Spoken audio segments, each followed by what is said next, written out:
President Trump on Saturday hailed the passage of a sweeping tax reform bill through the Senate in the early hours of the morning, calling it one of the big nights and predicting Democratic opposition would cost them very big in midterm elections next year. Critics warned, however, that the bill was a shameless giveaway to lobbyists, corporations, and the wealthy that would hurt ordinary Americans and push up the national debt. After 9 months of stumbles and setbacks, the vote put Trump and the Republican-controlled Congress on the verge of their first major legislative victory.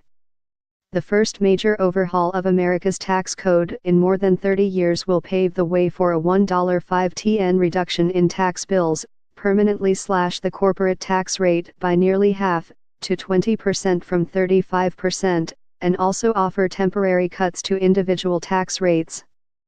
Congress's own analysts say it will come at huge cost to the public purse, adding around $1 to the national deficit. But Republicans who for years have demanded fiscal restraint rejected those numbers to push the bill through.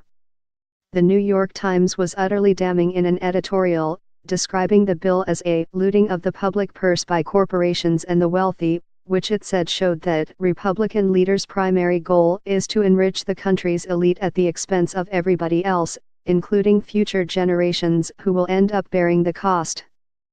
The bill also tacked on some highly controversial Republican goals, including opening the Arctic National Wildlife Refuge to drilling for oil, and is widely seen as a backdoor attack on the Affordable Care Act. It ends one of the key provisions of the ASAI, the personal mandate, which forces healthy Americans to buy health insurance or face tax penalties. Without it, insurers face a pool of older, more vulnerable customers, and the resulting rise in premiums is expected to mean 13 million Americans will lose health coverage within a decade.